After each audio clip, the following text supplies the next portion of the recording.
Hello everyone, welcome to study. जिस तरह से कैलिफोर्निया में पूरा एक तरीके से आग लग गया है और आग लगने की वजह से लगभग 5000 के आसपास जो बड़े बड़े बिल्डिंग्स है, आलीशान जो बंगला बोलते हैं, वो जल के मिनटों में राख हो गया है। और ऐसे आप हजारों वीडियोस अभी तक सोशल मीडिया पे देख चुके हो।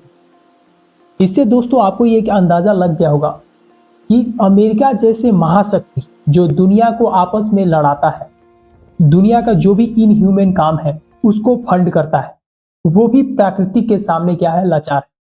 प्रकृति के मार से ये भी क्या हुआ, जमीन पे गिर पड़ा है। और आप यहाँ पे देख सकते हैं कि किस तरह से आग के लपेट में जो भी ये आलीशान महल है, जो भी आलीशान बंगले हैं, किस तरह जले जा रहे हैं। ये वीडियो बनाने का मकसद ये है दोस्तों कि हम ये बात समझे कि आपके पास चाहे भी कितना भी पावर क्यों ना हो, कितना भी पैसा क्यों ना हो, लेकिन जो आपका कर्म है, जैसा आप कर्म करते हो उसका फल आपको भुगतना पड़ता ही है। आज की दिन में जिस तरीके से अमेरिका ने दुनिया भर में जिस तरीके का कोहराम मचा रखा है, जिससे करोड़ों लोग मारे जाते हैं, चाहे यूक्रेन रशिया का वॉर का बात करें, चाहे इजराइल वर्सेस हमास का वॉर का बात करें, गाजा पट्टी का क्या हाल बना दिया इन्होंने, तो दुनिया से छिपा नहीं है। दुनिया चिल्लाता रहा, लेकिन यहाँ पे अमेरिका ने खुल के सपोर्ट किया। और आज के दिन में अगर आपने देखा होगा वीडियोज और आपने देखा होगा अगर ये इमेजेस, तो वहां पे कंपेयर किया जा रहा है गाजा पट्टी का क्या हालत हुआ है और किस तरह से जो सैटेलाइट इमेजेस आ रहे हैं आज के दिन में कैलिफोर्निया लॉस एंजलिस का, उससे कंपेयर किया। ये है जो आप पूरा ये व्यूज देख रहे हैं, जहां पे करोड़ों ऐसे लोग हैं जाके रहना चाहते हैं। जस्ट कुछ ही घंटों के बाद ये पूरा सीन यहाँ से आ रहा है। और अगर मैं आपको बताना चाहूं कि आपने ऐसा सीन पहले भी देखा होगा, जी हाँ, गाजा में देखा होगा।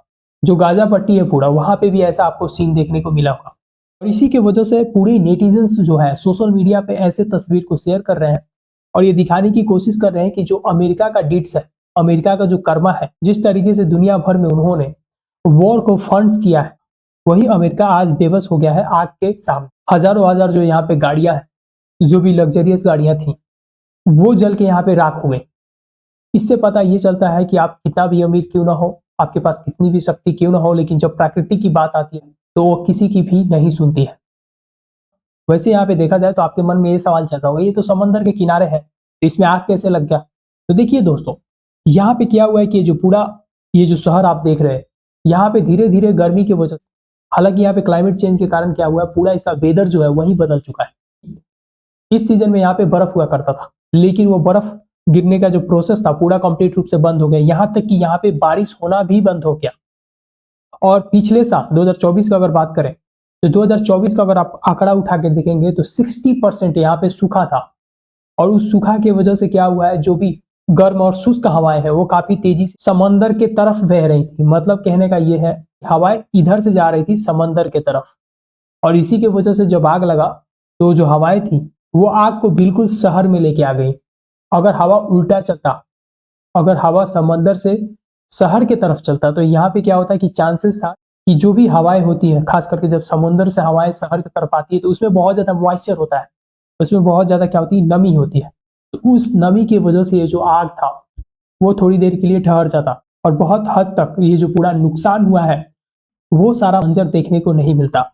आप यहाँ पे क्लियरली पढ़ सकते हैं कि अमेरिका के मौसम संबंधी एजेंसियों के मुताबिक पिछले साल कैलिफोर्निया का 4% से भी कम हिस्सा सूखे से प्रभावित था, वहीं इस साल लगभग 60% ये हो गया है। इससे दोस्तों आपको एक अंदाजा मिल गया कि आज के दिन में जिस तरीके से हमारा बिहेवियर चेंज हुआ है और उसकी वजह से जो क्लाइमेट चेंज हो रहा है वो एक रियल फेनोमिना है और रियल टाइम में हैपन हो रहा है और उसका इम्पैक्ट पूरी दुनिया झेल रही है। यहाँ तक कि रिसेंट में जो रिपोर्ट आया है वो भी आप पढ़ के चौंक जाओगे। आप यहाँ पे पढ़ सकते हैं कि 2024 was Earth's hottest year ever. Major climate threshold breached. 2024 में इतना ज्यादा गर्मी पड़ा। ऑफ कोर्स आप सभी ने इसको महसूस किया हुआ है कि 2024 का जो गर्मी था वो अत्यंत ही क्या था, पीड़ाजनक था। उसको झेलना बहुत ही ज्यादा डिफिकल्ट बन चुका था। और इन सब के पीछे एक ही कारण है, वो है क्लाइमेट चेंज। आज के दिन में समझना ये इंपॉर्टेंट है कि ना ही हम पास्ट में जा सकते हैं और ना उसे चेंज कर सकते हैं, लेकिन करेंट सिचुएशन में क्या कर सकते हैं, हम इसे चेंज कर सकते हैं। अपनी आदतों को बदल के हम धीरे धीरे कंट्रीब्यूट कर सकते हैं, ताकि जो हमारे आने वाली पीढ़ी है उसको हम क्या करें, सेफ कर पाए। हालांकि देखना अब ये होगा कि जो डोनाल्ड ट्रंप है ये आते हैं तो क्लाइमेट चेंज को लेके क्या कहते हैं, क्योंकि क्लाइमेट चेंज को लेके हमेशा इनका जो फैसला रहा है वो बिल्कुल अपोजिट रहा है। जब भी ये महाशक्तियां देश हैं, जो भी वेस्टर्न कंट्रीज हैं, उनसे क्लाइमेट फंड की बात किया जाता है तो ये लोग क्लाइमेट फंड देने के लिए ना बोल देते हैं।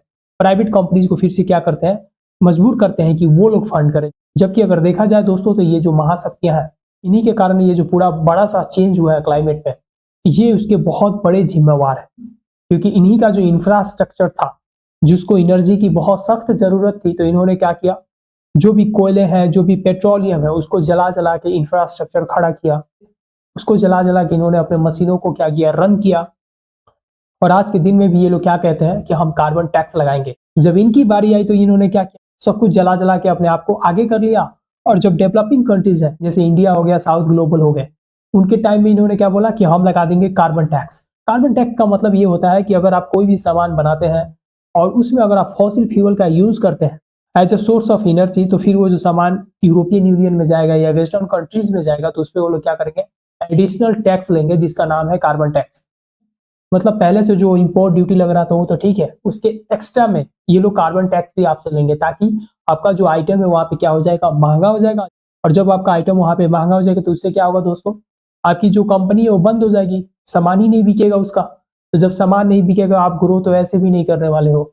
जब आप ही ग्रो नहीं करोगे, आपका इंडस्ट्री ग्रो नहीं करेगा, तो आपका देश जो है वो डेवलप कैसे बनेगा।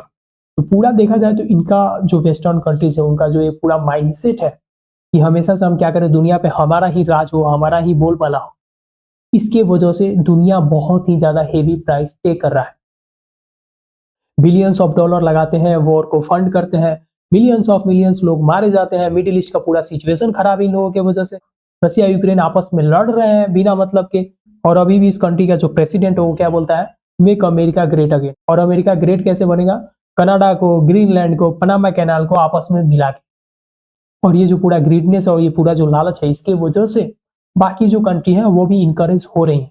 तो आने वाला जो फ्यूचर है बहुत ही ज्यादा क्योटिक होने वाला है। तो उम्मीद करते हैं दोस्तों आप भी क्लाइमेट चेंज को लेके बहुत ही ज्यादा आप सेंसिटिव रहेंगे, और जो भी आपकी आदतें हैं, ऐसी आदतें आप अपनाएंगे जो क्या हो, आपके क्लाइमेट के अगेंस्ट में नहीं हो।